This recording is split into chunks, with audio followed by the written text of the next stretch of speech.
السلام علیکم۔ بسم اللہ الرحمن الرحیم۔ شیطان کی کہانی، اس کی زبانی۔ آغاز تو اچھا ہے، انجام اللہ جانے۔ شیطان کی مکر و فریب کے بارے میں حدیث پاک میں بہت ہی عجیب واقعہ آیا ہے۔ بنی اسرائیل نے برسیسا نامی ایک راہب تھا۔ اس وقت بنی اسرائیل میں اس جیسا کوئی عبادت گزار نہیں تھا۔ اس نے ایک عبادت خانہ بنایا ہوا تھا، وہ اسی میں عبادت میں مست رہتا تھا۔ اسے لوگوں سے کوئی مطلب نہیں تھا، نہ تو وہ کسی سے ملتا تھا اور نہ ہی کسی کے پاس آتا جاتا تھا۔ شیطان نے اسے گمراہ کرنے کا ارادہ کیا۔ برسیسا اپنے کمرے سے باہر نکلتا ہی نہیں تھا۔ وہ ایسا عبادت گزار تھا کہ اپنا ہر وقت ہرگز ضائع نہیں کرتا تھا۔ شیطان نے دیکھا کہ جب دن میں کچھ وقت یہ تھکتے ہیں تو کبھی کبھی اپنی کھڑکی سے باہر جھانک کر دیکھ لیتے ہیں۔ ادھر کوئی آبادی نہیں تھی، اس کا اکیلا سوما تھا۔ اس کے ارد گرد کھیت اور باغ تھے۔ جب اس نے دیکھا کہ وہ دن میں 1 یا 2 مرتبہ کھڑکی سے دیکھتے ہیں تو اس مردود نے انسانی شکل میں آ کر اس کھڑکی کے سامنے نماز کی نیت باندھ لی۔ اس کو نماز کیا پڑھنی تھی، فقط شکل بنا کر کھڑا تھا۔ اب دیکھو کہ جس کی جو لائن ہوتی ہے اس کو گمراہ کرنے کے لیے اس کے مطابق دلکش بہروپ بناتا ہے۔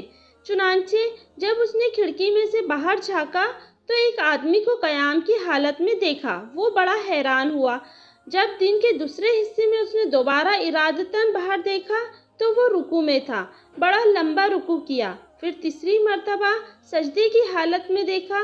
کئی دن اسی طرح ہوتا رہا۔ آہستہ آہستہ برسیسا کے دل میں یہ بات آنے لگی کہ یہ تو کوئی بڑا ہی بزرگ انسان ہے جو دن رات اتنی عبادتیں کر رہا ہے۔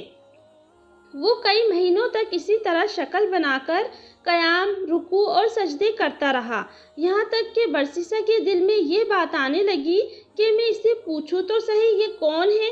جب برسیسا کے دل میں یہ بات آنے لگی تو شیطان نے کھڑکی کے قریب مصلی بچھانا شروع کر دیا۔ جب مصلی کھڑکی کے قریب آ گیا اور برسیسا نے باہر جھانکا تو اس نے شیطان سے پوچھا، تم کون ہو؟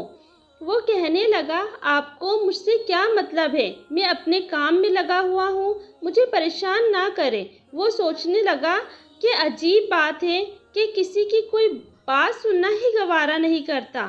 دوسرے دن برسیسا نے پوچھا، آپ اپنا تعارف تو کروائے۔ وہ کہنے لگا، مجھے اپنا کام کرنے دو۔ اللہ کی شان کہ ایک دن بارش ہونے لگی۔ وہ بارش میں بھی نماز کی شکل بنا کر کھڑا ہو گیا۔ برسیسا کے دل میں بات آئی کہ جب یہ اتنا عبادت گزار ہے کہ اس نے بارش کی بھی کوئی پرواہ نہیں کی، کیوں نہ میں ہی اچھے اخلاق کا مظاہرہ کروں اور اس سے کہوں کہ میاں اندر آ جاؤ۔ چنانچہ اس نے شیطان کو پیشکش کی کہ باہر بارش ہو رہی ہے، تم اندر آ جاؤ۔ وہ جواب میں کہنے لگا، ٹھیک ہے، مومن کو مومن کی دعوت قبول کر لینی چاہیے، لہٰذا میں آپ کی دعوت قبول کر لیتا ہوں۔ وہ تو چاہتا ہی یہی تھا۔ چنانچہ اس نے کمرے میں آ کر نماز کی نیت باندھ لی۔ وہ کئی مہینوں تک اس کے کمرے میں عبادت کی شکل میں بنا رہا۔ وہ دراصل عبادت نہیں کر رہا تھا، فقط نماز کی شکل بنا رہا تھا، لیکن دوسرا یہی سمجھ رہا تھا کہ وہ نماز پڑھ رہا ہے۔ اس کو نماز سے کیا مطلب تھا، وہ تو اپنی مشن پر تھا۔ جب کئی مہینے گزر گئے تو برسیسا نے اسے واقعی بہت بڑا بزرگ سمجھنا شروع کر دیا اور اس کے دل میں اس کی عقیدت پیدا ہونا شروع ہو گئی۔ اتنے عرصے کے بعد شیطان برسیسا سے کہنے لگا کہ اب میرا سال پورا ہو چکا ہے، لہٰذا میں اب یہاں سے جاتا ہوں، میرا مقام کہیں اور ہے۔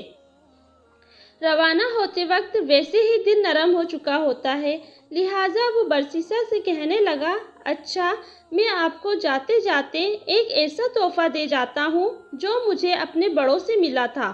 وہ تحفہ یہ ہے کہ اگر تمہارے پاس کوئی بھی بیمار آئے تو اس پر یہ پڑھ کر دم کر دیا کرنا، وہ ٹھیک ہو جایا کرے گا۔ تم بھی کیا یاد کرو گے کہ کوئی آیا تھا اور تحفہ دے گیا تھا؟ برسیسا نے کہا، مجھے اس کی کوئی ضرورت نہیں ہے۔ وہ کہنے لگا کہ ہمیں یہ نعمت طویل مدت کی محنت کے بعد ملی ہے۔ میں وہ نعمت تمہیں تحفے میں دے رہا ہوں اور تم انکار کر رہے ہو، تم تو بڑے نالائق انسان ہو۔ یہ سن کر برسیسا کہنے لگا، اچھا جی، مجھے بھی سکھا ہی دے۔ چنانچہ شیطان نے اسے ایک دم سکھا دیا اور یہ کہتے ہوئے رخصت ہو گیا کہ اچھا پھر کبھی ملیں گے۔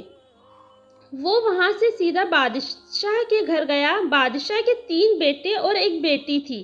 شیطان نے جا کر اس کی بیٹی پر اثر ڈالا اور وہ مجنون سی بن گئی۔ وہ خوبصورت پڑھی لکھی تھی، لیکن شیطان کے اثر سے اسے دورے پڑنا شروع ہو گئے۔ بادشاہ نے اس کے علاج کے لیے حکیم اور ڈاکٹر بلوائے۔ کئی دنوں تک وہ اس کا علاج کرتے رہے، لیکن کوئی فائدہ نہ ہوا۔ جب کئی دنوں کے علاج کے بعد بھی کچھ افاقہ نہ ہوا تو شیطان نے بادشاہ کے دل میں یہ بات ڈالی کہ بڑے حکیموں اور ڈاکٹروں سے علاج تو کروا لیا ہے، اب کسی دم والے سے ہی دم کروا کے دیکھ لو۔ یہ خیال آتے ہی اس نے سوچا کہ ہاں، کسی دم والے کو تلاش کرنا چاہیے۔ چنانچہ اس نے اپنے سرکاری نمائندے بھیجے تاکہ وہ پتہ کر کے آئے کہ اس وقت سب سے زیادہ نیک بندہ کون ہے۔ سب نے کہا کہ اس وقت سب سے زیادہ نیک آدمی تو برسیسا ہے اور وہ تو کسی سے ملتا ہی نہیں ہے۔ بادشاہ نے کہا کہ اگر وہ کسی سے نہیں ملتا تو ان کے پاس جا کر میری طرف سے درخواست کرو کہ ہم آپ کے پاس آ جاتے ہیں۔ کچھ آدمی برسیسا کے پاس گئے۔ اس نے انہیں دیکھ کر کہا، آپ مجھے پریشان کرنے کیوں آئے ہیں؟ انہوں نے کہا کہ بادشاہ کی بیٹی بیمار ہے، حکیموں اور ڈاکٹروں سے بڑا علاج کروایا ہے، لیکن کوئی فائدہ نہیں ہوا۔ بادشاہ چاہتے ہیں کہ آپ بے شک یہاں نہ آئیں تاکہ آپ کی عبادت میں خلل نہ آئے۔ ہم آپ کے پاس بچی کو لے کر آ جاتے ہیں، آپ یہی اس بچی کو دم کر دینا۔ ہمیں امید ہے کہ آپ کے دم کرنے سے وہ ٹھیک ہو جائے گی۔ اس کے دل میں خیال آیا کہ ہاں، میں نے ایک دم سیکھا تو تھا، اس دم کو آزمانے کا اچھا موقع ہے۔ چلو، یہ تو پتہ چل جائے گا کہ وہ دم ٹھیک بھی ہے یا نہیں۔ چنانچہ اس نے ان لوگوں کو بادشاہ کی بیٹی لانے کی اجازت دے دی۔ بادشاہ اپنی بیٹی کو برسیسا کے پاس لے کر آ گیا۔ اس نے جیسا ہی دم کیا وہ فوراً ٹھیک ہو گئی۔ مرض بھی شیطان نے لگایا تھا اور دم بھی اسی نے بتایا تھا، لہٰذا دم کرتے ہی شیطان اس کو چھوڑ کر چلا گیا اور وہ بالکل ٹھیک ہو گئی۔ بادشاہ کو پکا یقین ہو گیا کہ میری بیٹی اس کے دم سے ٹھیک ہوئی ہے۔ 1 ماہ کے بعد اس نے پھر اسی طرح بچی پر حملہ کیا اور وہ اسے پھر برسیسا کے پاس لے آئے۔ اس نے دم کیا تو پھر وہ اسے چھوڑ کر چلا گیا، حتیٰ کہ 2-4 دن کے بعد بادشاہ کو پکا یقین ہو گیا کہ میری بیٹی کا علاج اس کے دم میں ہے۔ اب برسیسا کی بڑی عزت ہوئی کہ اس کے دم سے بادشاہ کی بیٹی ٹھیک ہو جاتی ہے۔ کچھ عرصے کے بعد اس بادشاہ کے ملک پر کسی نے حملہ کیا۔ وہ اپنے شہزادوں کے ہمراہ دشمنوں کا مقابلہ کرنے کے لیے تیاری کرنے لگا۔ اب بادشاہ سوچ میں پڑ گیا کہ اگر جنگ میں جائے تو بیٹی کو کس کے پاس چھوڑ کے جائے۔ کسی نے مشورہ دیا کہ کسی وزیر کے پاس چھوڑ جائے اور کسی نے کوئی اور مشورہ دیا۔ بادشاہ کہنے لگا کہ اگر اس کو دوبارہ بیماری لگ گئی تو پھر کیا بنے گا؟ برسیسا تو کسی کی بات بھی نہیں سنے گا۔ چنانچہ بادشاہ نے کہا کہ میں خود برسیسا کے پاس اپنی بیٹی کو چھوڑ جاتا ہوں۔ دیکھو شیطان کیسا جوڑ ملا رہا ہے۔ بادشاہ اپنے 3 بیٹوں اور بیٹی کو لے کر برسیسا کے پاس پہنچ گیا اور کہنے لگا کہ ہم جنگ پر جا رہے ہیں، زندگی اور موت کا پتہ نہیں ہے، مجھے اس وقت سب سے زیادہ اعتماد تمہیں پر ہے اور میری بیٹی کا علاج بھی تمہارے ہی پاس ہے، لہٰذا میں چاہتا ہوں کہ یہ بچی تمہارے پاس ہی ٹھہر جائے۔ برسیسا کہنے لگا، توبہ توبہ، میں یہ کام کیسے کر سکتا ہوں کہ یہ اکیلی میرے پاس ٹھہرے؟ بادشاہ نے کہا، نہیں، ایسی کوئی بات نہیں ہے، بس آپ اجازت دے دیں، میں اس کے رہنے کے لیے آپ کے عبادت خانے کے سامنے ایک گھر بنوا دیتا ہوں اور یہ اسی گھر میں ٹھہرے گی۔ برسیسا نے یہ سن کر کہا، چلو ٹھیک ہے۔ جب اس نے اجازت دی تو بادشاہ نے اس کے عبادت خانے کے سامنے گھر بنوا دیا اور بچی کو وہاں چھوڑ کر روانہ ہو گیا۔ اب برسیسا کے دل میں بات آئی کہ میں اپنے لیے تو کھانا بناتا ہی ہوں، اگر بچی کا کھانا بھی میں ہی بنا دیا کروں تو اس میں کیا حرج ہے، کیونکہ وہ اکیلی ہے، پتہ نہیں کہ اپنے لیے کھانا پکائیں گی بھی یا نہیں۔ چنانچہ وہ کھانا بناتا اور آدھا خود کھا کر باقی آدھا کھانا اپنے عبادت خانے کے دروازے کے باہر رکھ دیتا اور اپنا دروازہ کھٹکھٹا دیتا۔ یہ اس لڑکی کے لیے اشارہ ہوتا تھا کہ اپنا کھانا اٹھا لو۔ اس طرح وہ لڑکی کھانا اٹھا کر لے جاتی اور کھا لیتی۔ کئی مہینوں تک یہی معمول رہا۔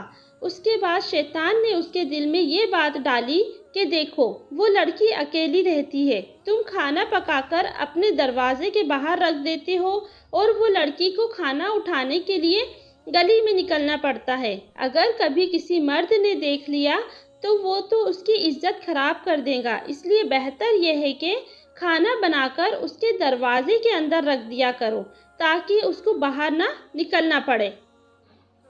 چنانچہ برسیسا نے کھانا بنا کر اس کے دروازے کے اندر رکھنا شروع کر دیا۔ وہ کھانا رکھ کر کنڈی کھٹکھٹا دیتا اور وہ کھانا اٹھا لیتی۔ یہی سلسلہ چلتا رہا۔ جب کچھ اور مہینے بھی گزر گئے تو شیطان نے اس کے دل میں ڈالا کہ تم خود تو عبادت میں لگے رہتے ہو، یہ لڑکی اکیلی ہے، ایسا نہ ہو کہ تنہائی کی وجہ سے اور زیادہ بیمار ہو جائے، اس لیے بہتر ہے کہ اس کو کچھ نصیحت کر دیا کرو تاکہ یہ بھی عبادت گزار بن جائے اور اس کا وقت ضائع نہ ہو۔ یہ خیال دل میں آتے ہی اس نے کہا، ہاں یہ بات تو بہت اچھی ہے، لیکن اس کام کی کیا ترتیب ہونی چاہیے؟ شیطان نے اس بات کا جواب بھی اس کے دل میں ڈالا کہ اس کو کہہ دو کہ وہ اپنے گھر کی چھت پر آ جایا کرے اور تم بھی اپنے گھر کی چھت پر بیٹھ جایا کرو اور اسے واعظ و نصیحت کیا کرو۔ چنانچہ اس نے اسی ترتیب سے واعظ و نصیحت کرنا شروع کر دی۔ اس کی نصیحت کا اس لڑکی پر بڑا اثر ہوا۔